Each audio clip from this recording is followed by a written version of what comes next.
Go and sell all you have and give it to the poor, and you shall have treasure in heaven. Something, say what? If your hand or your foot gets in God's way, chop it off and throw it away. Say what? Woe to you, you hypocrites. You are like whitewashed tombs. Say what?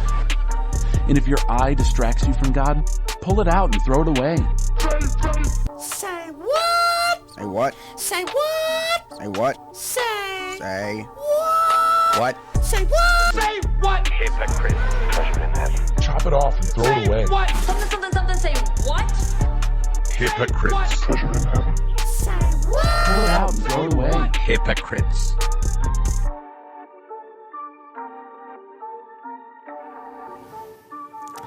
Well, good evening. I'm Sam.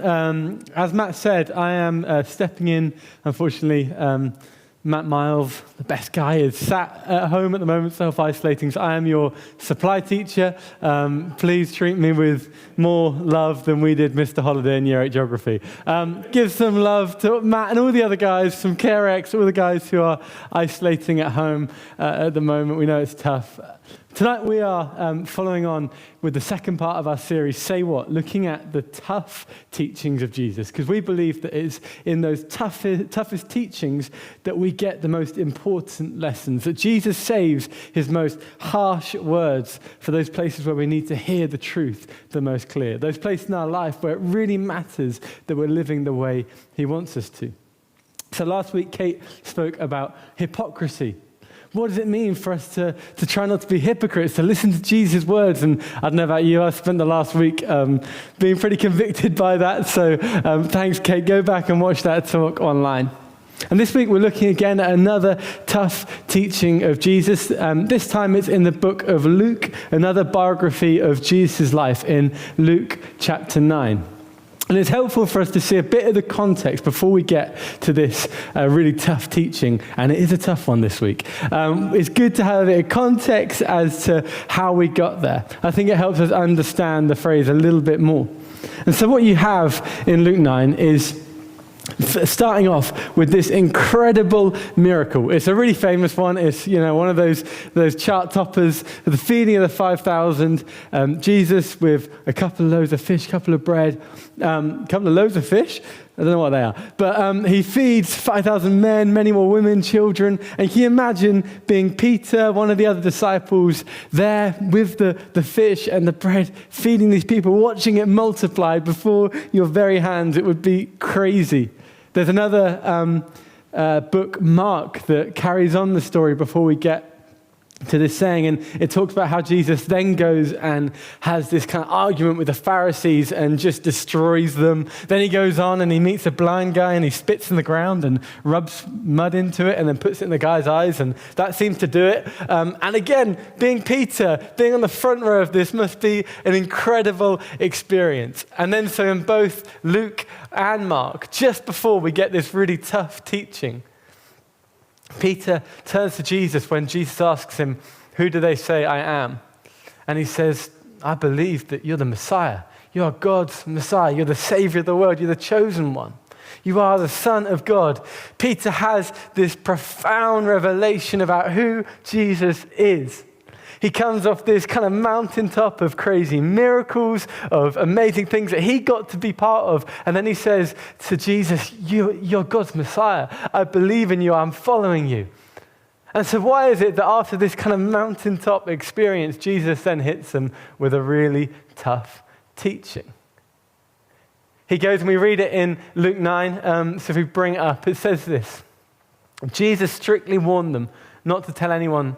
And he said, "The Son of Man must suffer many things and be rejected by the elders, the chief priests, and the teachers of the law. And he must be killed and on the third day be raised to life." So first of all, Jesus is saying, after all this fun stuff they've been doing, actually, guys, the truth is that I'm going to be killed. It's not going to look like it's ending well. It's going to be tough. And then he goes on, and we read again in the following verses. Whoever wants to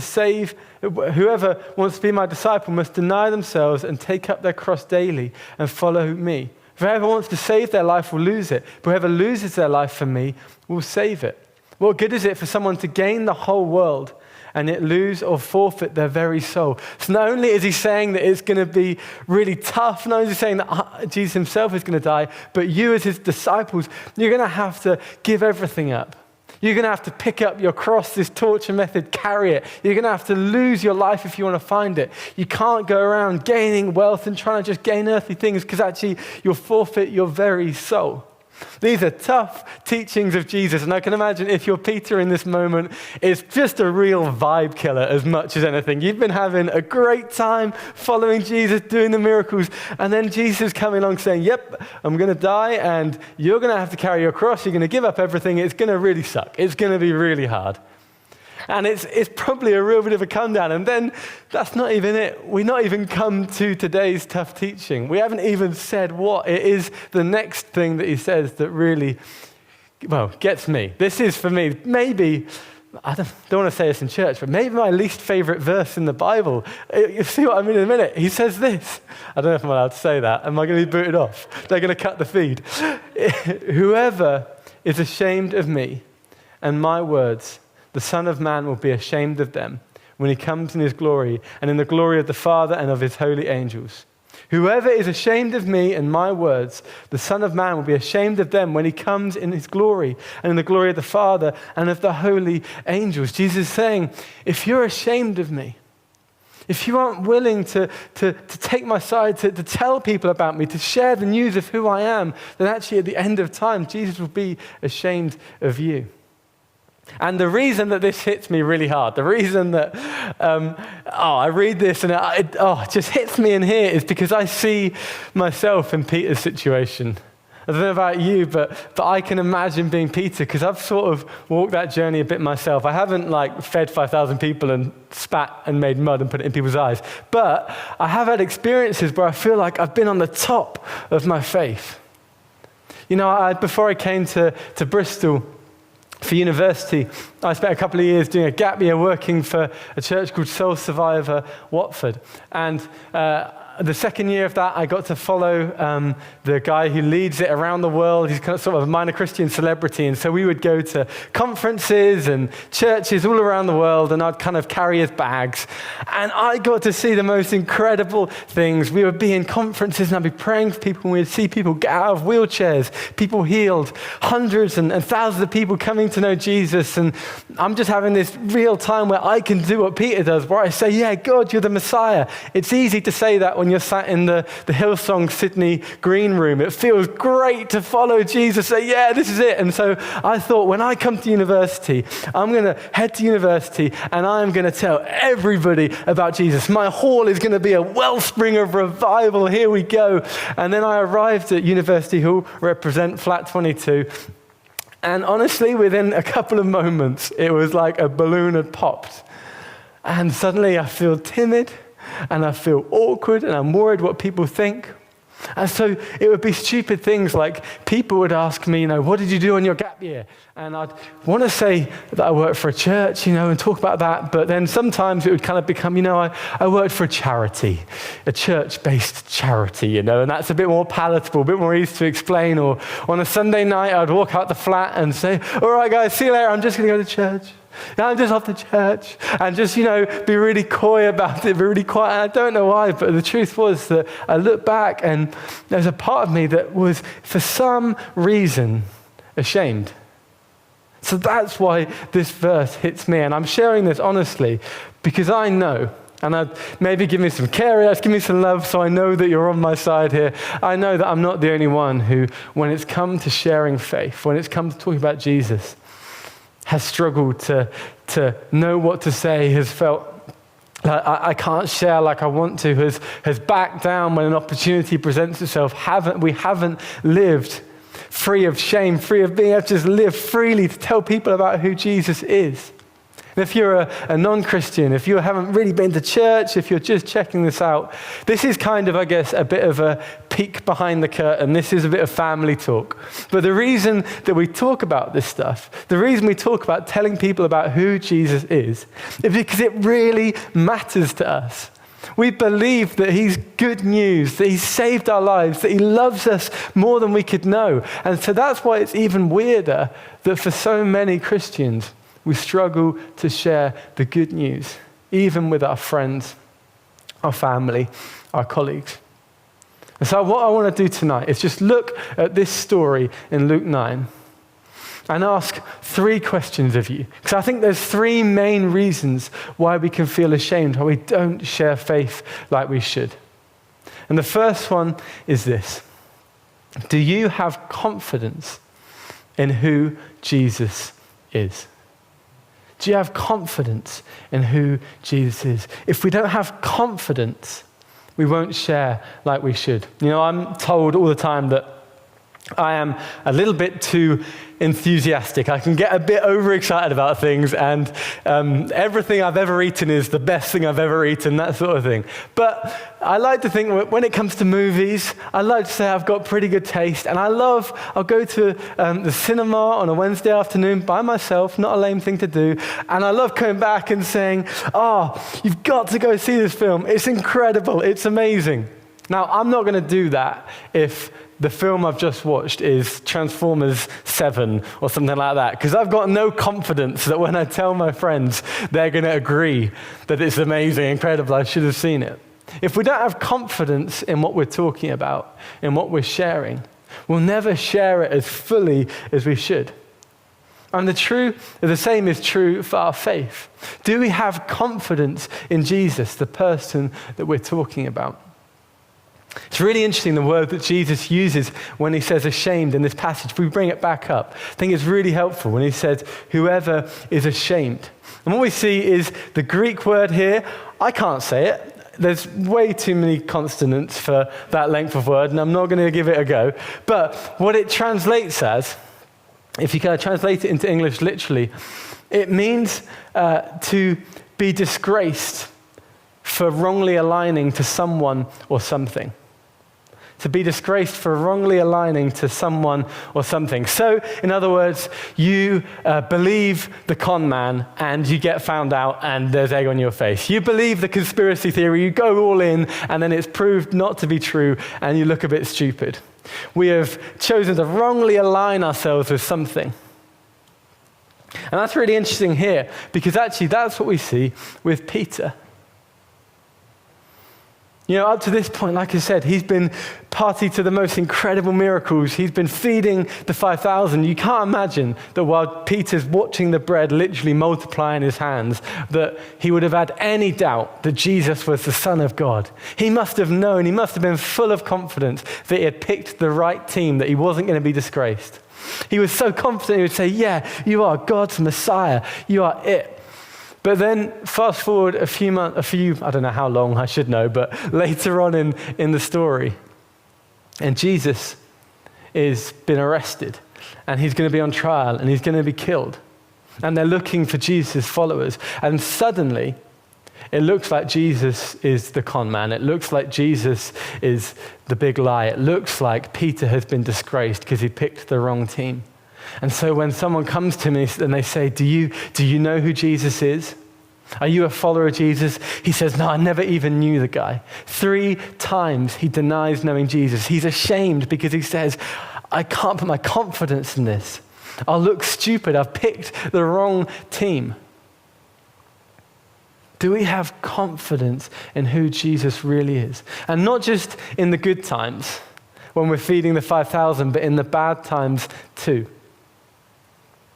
You know, it may be that you, when you were kind of in January, February, we're all in church together, no mask, singing, and you're having a great time and a time of worship, just loving life, and you're full of confidence. Say, yes, Jesus is God, I believe it. But now the last 10 months have actually really drained your confidence. And it's really hard for you to say now, with all honesty, with everything that's happened, with all that you've been through, with all that you've seen your family and friends through, that you have confidence to share that Jesus is good news. If we're going to share this news, if we're not going to be ashamed, we need to be confident that Jesus is who he says he is. And so what I would really recommend, if you say, actually, yeah, that's me, I would love to share about Jesus, but honestly, when I look at my faith, I'm just not that confident that what I'm talking about is all that it cracked up to be. I'd really recommend join an Alpha course. We run Alpha courses all the time. They're online at the moment, where you can just ask those big questions of faith. Kick the tires of your faith a little bit. Ask for a mentor. We can provide you with a mentor where you can walk through that journey and just grow in confidence of who Jesus is. It's really important that we can have confidence to share without disgrace or shame. The second reason, and the question that I want to ask you tonight, because this might be why you struggle to share your faith like you want to, is this. Do you care about what Jesus does? Do you care about what Jesus does? We can have confidence in who Jesus is, but do we care about what Jesus does? Let's step back for a moment from the question at the moment and just look at our society in general. We live in a postmodern society. That means that my truth, the thing that I believe to be true, my worldview, I can believe with all my heart and follow it. And this person over here, my friends, colleagues, family, can believe their truth and can follow it wholeheartedly. And the two things can coexist, and they don't need to cross over. They can both be true for each individual person. We live in a kind of Deliveroo world when it comes to truth. It used to be that you all had to agree whether you were having Indian or Chinese. Now you can have one person can have Chinese, one person can have Indian, you can get a Wagamama's, doesn't matter. Everyone do their own thing. And actually, that's what I experienced when I came to uni. I was sharing earlier my story of arriving at university and wanting to share faith. And for the last 2 years working with the church, I built up in my mind this idea that the guys that weren't at church, the people I was going to meet at university, they would be the heathens that were so desperate that when they heard the good news, they heard that I went to church, they would just fall and say, yes, take me to church right now. I'm desperate to go because I'm so unhappy. I just need to go right at this moment. But actually, what I found when I arrived at university was that my housemates didn't go to church, but they were just as happy. They were generous, fun, kind. They definitely had better Friday nights. And actually, I started to ask, do my friends really need to know Jesus? And so what set in for me was a bit of apathy. I didn't share the gospel like I wanted to because I just grew apathetic. And actually, I was a bit embarrassed because to impose and say, listen, I believe this is true and I want you to discover it for yourself as well, was kind of going against the whole vibe of the postmodern culture, which says we don't need to believe what each other believe, we can just coexist. What I found really helpful thinking about this actually is a story from this past week. Now, the great news, what we've all been G'd up by, the boys at Pfizer, looks like they've done it. We're looking positive. Go on, lads. It looks like we might be okay, and there's this potential vaccine on the way.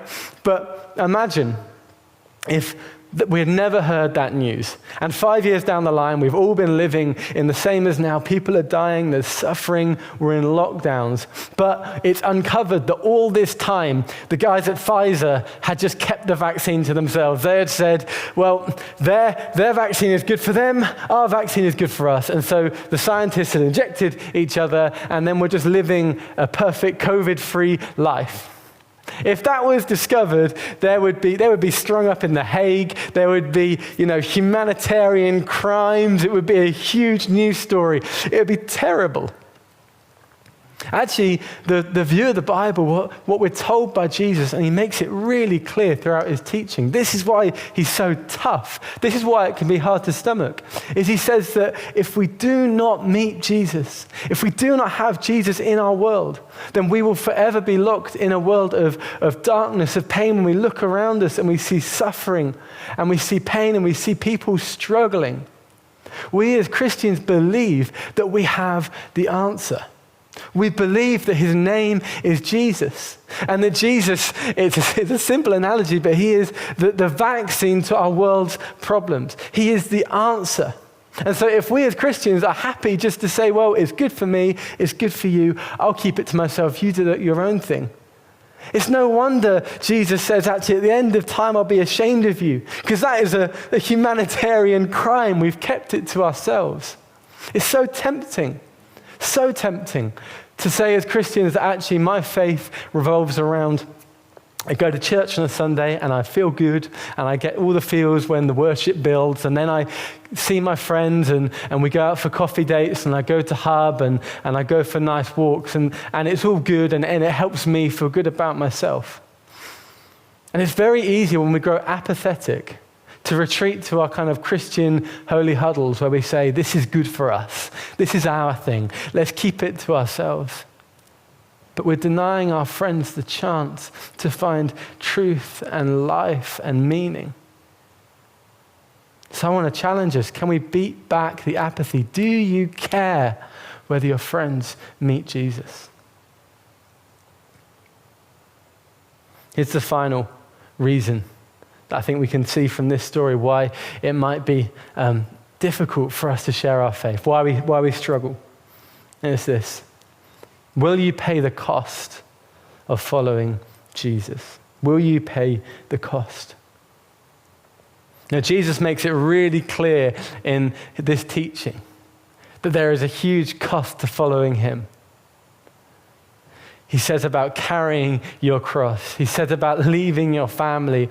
He says, you're going to be, the reason he's warning us about being ashamed of him is because he knows that there's going to come times when the easy way out is to deny Jesus, is to pretend like we never knew him.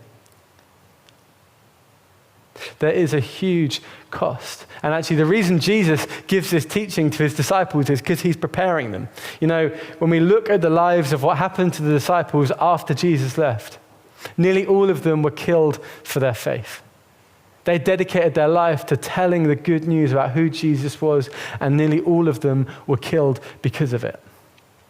There's a cost to pay. And now for us, we like to, I think as Christians, we like to really big up how big the cost is for us. We like to really, I don't know, there's something in our psyche. We like to pretend that we are the great, in the Western world, the Christians, the modern day, outcasts. But realistically, we've got it pretty good here in England.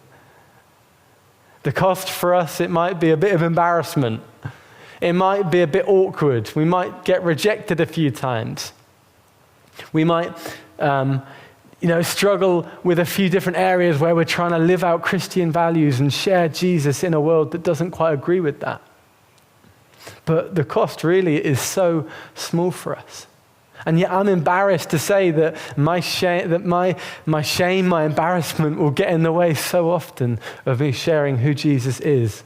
I can't even count the cost of a little bit of temporary embarrassment. I think the thing that really hit this home for me personally was when I was with the persecuted church in Central Asia. I'm here and I'm worried about, it's just a bit awkward when I go to invite my friend to church because they'll probably say no. And I'm thinking about this. And meanwhile, I'm with a pastor who the week before his co-pastor had just been arrested, taken to prison for life because their underground church had been discovered.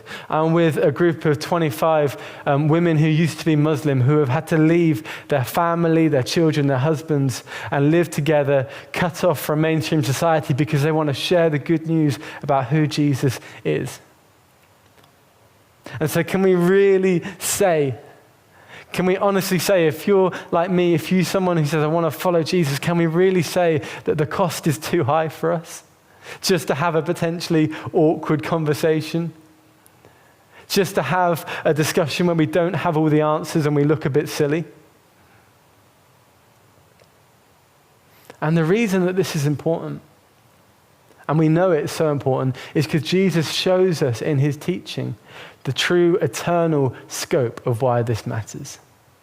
If you read again that really tough teaching in Luke 9:26, it says, whoever is ashamed of me and my words, the Son of Man will be ashamed of them when he comes in his glory and the glory of the Father and of the holy angels.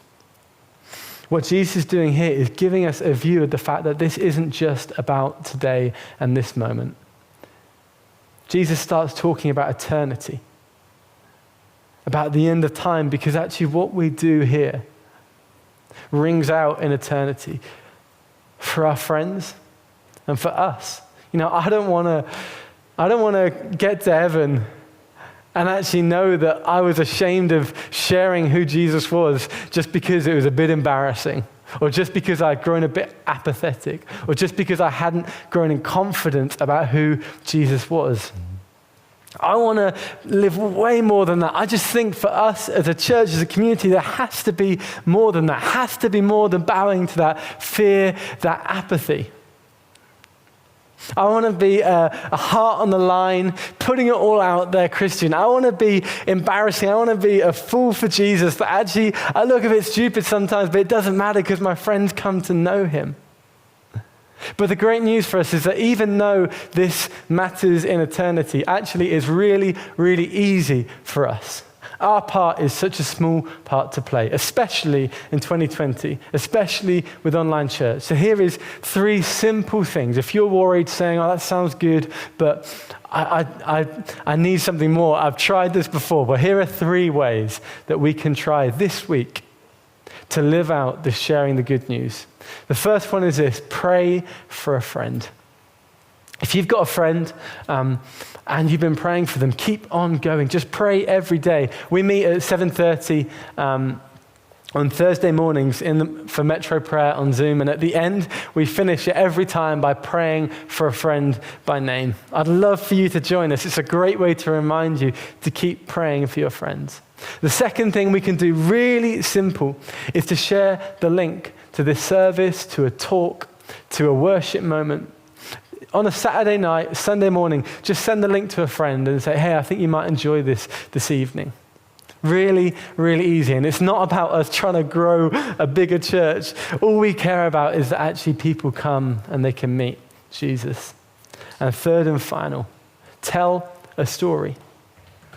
And it doesn't have to be something big. It can be on your Zoom meeting on Monday morning when people say, what did you get up to the weekend? You say, actually, I watched church online. And you can tell a story about how that impacted you. Text a friend. Tell them something that's happened in your life because of Jesus. Really simple things that we can do. The thing that's really exciting is that when we do the simple things, when we take those steps, but we do it without shame, when we do it with confidence in who God is, without apathy because we care for our friends and counting the cost, we see incredible things happen. It's not difficult, but incredible things happen. We have seen in the history of Metro, we haven't been going very long, but we've had over 50 people baptized. And nearly all of them are because a friend without shame said, do you want to come to church? You can go back and watch on YouTube our baptism stories. They're brilliant. There's someone saying in the toilet of Embargo's nightclub, do you want to come to church? It's simple stuff. It's not hard, but it's done without shame. It's done with confidence in who God is. And so I'm going to pray for us in a moment that we can grow in that. But first of all, here is our big idea. We need to have confidence in who Jesus is. Care what difference he makes and be willing to pay the cost of following him. Then we won't be ashamed to share the good news and we see transformation in our friends and in our city. Now, in a moment, the band are going to come back up and we are going to go into time of worship. But what I want to do is just pray for us. Because actually, it's all good for us talking about it, but it's much better if we can pray and ask God to help us. So first of all, if you're here, you're tuning in, and you're wondering why we spent a whole 30 minutes telling you about Jesus when you're unchurched, when you don't normally go to church, your friends brought you along. I'd just love to pray for you now that actually you would discover something. Find something that means we're so desperate to talk about it. But also for those of us who have been following Jesus a while, but we just want to grow in our confidence to share who he is. We want to see our friends come to know him. I'm going to pray now as the band comes up for that as well. So God, we just want to pray for all of us. We admit when we don't get it right. We admit when we fall short, when we feel ashamed of sharing about you. And God, right now, I just ask by your Spirit you would fill us with boldness, with your power, you would fill us with a real urgency to tell our friends, knowing that this stuff matters, that the clock is ticking. And I pray above all else that, God, as we go, we would know you with us, that this isn't something we have to strive and push for. It's simply sharing about who you are and what you've done. In Jesus' name, amen.